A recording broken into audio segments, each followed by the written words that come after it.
বন্ধুরা, কেমন আছো তোমরা সবাই? আজকে তোমাদের শোনাবো করিম ও এক ডাইনি বুড়ির গল্প। করিম সারাদিনের কাজ শেষ করে ক্লান্ত পথিকের মতো বাসার দিকে যায়। অনেকটা পথ হাঁটার পর সে তার বাসার সামনে এসে দেখতে পায় যে তার বাসার দরজাটি খোলা।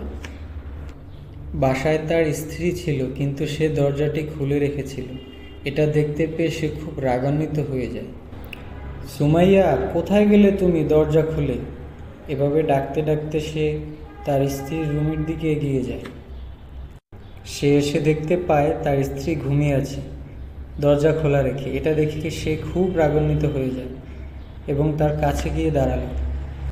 করিমের আসার শব্দ পেয়ে তার স্ত্রী ঘুম ভেঙে উঠে বসে পড়ল। এভাবে রান্নাবান্না রেখে সে কেন শুয়ে আছে করিম সেটা জিজ্ঞেস করল। তার বউ উত্তরে বলল, একটু চোখটা লেগে এসেছিল। তারপর স্ত্রী রান্নার জন্য এগিয়ে যায়। করিমও তার সাথে সাহায্য করার জন্য এগিয়ে বসে পড়ে। তার স্ত্রী রান্না শুরু করলো। তার স্ত্রী বলল, ঘরে বাজারঘাট কিছুই নেই, যাও বাজার করে নিয়ে আসো। করিম বলল, আচ্ছা, আমি বাজারের দিকে যাচ্ছি, ফিরতে কিন্তু সন্ধ্যা হবে। এই বলে করিম বাসার বাইরে যেয়ে হাঁটা শুরু করল বাজারে যাওয়ার উদ্দেশ্যে। ঘর থেকে বের হয়ে বাইরে রাস্তা দূরে হাঁটতে থাকলো। যদিও বাইরে তখন প্রচণ্ড রোদ ছিল, কিন্তু কিছু করার ছিল না, বাজার তো করতেই হবে। এভাবে যখন সন্ধ্যা নেমে আসে, তারপর করিম বাজার শেষে ঝুড়ি হাতে রাস্তার মেঠো পথ ধরে হেঁটে এগোচ্ছিল। করিম বারবার এদিক ওদিক তাকাচ্ছিল, কারণ চারদিক শুনশান নীরবতা। গায়ের বাড়িঘর ছেড়ে সে যখন জঙ্গলের পথে হাঁটছিল, তার গাটা ছমছম করছিল।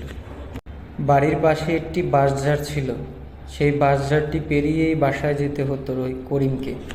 কিন্তু সেই দিন গাছের ওপর বসেছিল এক ডাইনি। সে উপর থেকে করিমের হাঁটা লক্ষ্য করতেছিল, কিন্তু করিম সেটা দেখতে পারছিল না, সে শুধু হেঁটেই যাচ্ছিল। এভাবে হঠাৎ করে ডাইনিটি করিমের সামনে নিচে নেমে এলো।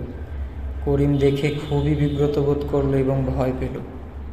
করিম বাঁচাও বাঁচাও বলে চিৎকার করতেছিল, কিন্তু কেউ তা শুনতে পায়নি। ডাইনিটিকে দেখে করিম ভয়ে 1 পা 2 পা 3 পা এভাবে পেছোতে লাগলো। আর ডাইনিটি বলতে লাগলো, আজকে তোকে খাবো, হা হা হা হা হা। করিম তড়িঘড়ি করে পেছন ফিরে তাকাতে তাকাতে দিল প্রাণপণে দৌড়। ডাইনিটিও তার পিছন পিছন ফলো করতেছিল। একটা সময় ডাইনিটি তার পিছু করা ছেড়ে দেয়, কিন্তু করিম এতটাই ভয় পেয়েছিল যে সে খুব জোরে দৌড়াতে থাকে। গ্রামের বাড়িঘর, রাস্তা, মেঠো পথ পাড়ি দিয়ে সে তার বাসার সামনে এসে জ্ঞান হারাবার অবস্থা। এমনকি সে একটু পরে অচেতন হয়ে যায় ভয়ে এবং ধপাস করে মাটিতে পড়ে যায়। তার স্ত্রী সেই শব্দ শুনতে পেয়ে দৌড়ে বাইরে চলে এসে দেখে তার স্বামী অজ্ঞান হয়ে মাটিতে পড়ে আছে। কিছুক্ষণ পর করিমের জ্ঞান ফেরে। তারপর তার স্ত্রী জিজ্ঞেস করে, কি হয়েছে তোমার, কেন অজ্ঞান হয়ে পড়েছিলে? সে বলে, আগে ঘরে চলো দ্রুত, পরে বলছি সব। তারপর তারা দুজন মিলে ঘরের উদ্দেশ্যে রওনা হলো।